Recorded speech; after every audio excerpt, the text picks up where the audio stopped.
Бүгін өлкөдө сел кырсыгын алдын алууга багытталган республикалык машыгуу башталды. ÖKM'нин жыл башындагы алгачкы масштабдуу машыгуусу өзгөчө дыкаттык менен пландалып, мүмкүн болуучу табигый кырсыктардын алдын алууга, жарандык коргонуу кызматтарынын күч жана каражаттарын даярдык абалда кармоо жана түзүлгөн кырдаалга туура анализ жүргүзүү менен учурунда коюлган тапшырмаларды так аткаруу маселелери каралды. Себеби капыстан келген кырсыктын кесепеттерин алдын ала эч ким айтууга мүмкүн эмес. 2025 жылдын 12 мартынан тартып жарандык коргоонун мамлекеттик иштөөсү өзгөчө кырдаалдар режимине көрүлсүн. Ыкчам жыйынга өзгөчө кырдаалдар министринин орун басары генерал-майор Урматбек Шамарканов, президенттин Чүй облусундагы ыйгарым укуктуу өкүлү Канат Жумагазиев, облустагы жарандык коргонуу кызматтарынын өкүлдөрү, ÖKM'нин республика боюнча аймактык жана түзүмдүк бөлүктөрүнүн жетекчилери жана куткаруучулар катышты. 2025 жылга бекитилген пландын алкагында республикалык деңгээлдеги командалык штабтык машыгууну өткөрүп атабыз. Анын темасындагы биз баягы башка темаларга багыттабай, ошолеки мына жаздын келиши менен ошолеки өзгөчө кырдаалдар, анын ичинен ошолеки сел агындары, суу каптоо боюнча ошолеки сел багытында өзгөчө кырдаалдарды алдын алуу боюнча деп темасында тандап алганбыз.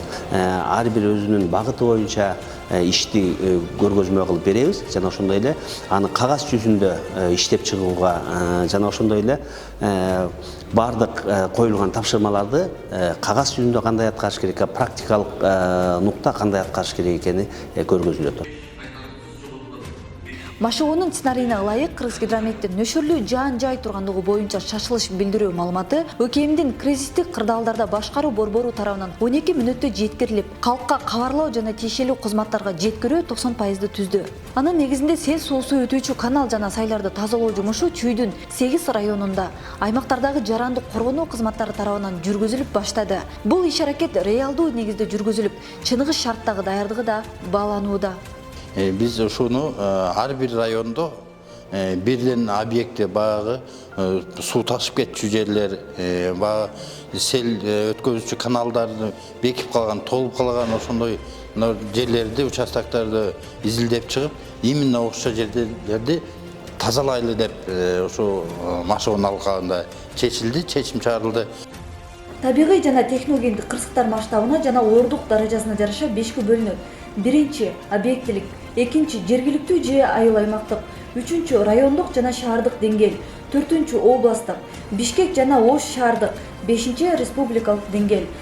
Кыргыз Республикасынын номер 54 жарандык коргонуу мыйзамына ылайык, кырсык катталган учурда эң биринчи аймактын жарандык коргонуу кызматтары тартылат. Бул учурда алардын күч каражаттары жетишпеген учурда гана өзгөчө кырдаалдар министрлиги тартылат. Андыктан эң ириде ар бир айыл аймактан тарта жарандык коргонуу кызматтарынын кырсыкка даярдыгы, күчтүү каражаты жетиштүү абалда кармоо зарыл. Ошондой эле аталган мыйзамга ылайык кырсыктын кесепетин жоюуда менчигинин түрүнө карабастан ишкана уюмдар жана жергиликтүү тургундар да милдеттүү түрдө тартылат. Эгер областтык масштабтагы өзгөчө кырдаалдар болсо, областтык, эгер эки областты камтыган учур болуп калган учурда гана республикалык деңгээлдеги күч каражаттар тартылат. Эгер бул деген республикалык деңгээлдеги өзгөчө кырдаалдар министрлигинин жана ошондой эле жарандык коргонуу республикалык кызматтарынын күч каражаттары тартылат. То есть ошол эле мына мисалы үчүн республикалык деңгээлде 12 жарандык коргонуу кызматы болсо, бардык 12 кызматтын күч аракеттери тартылат.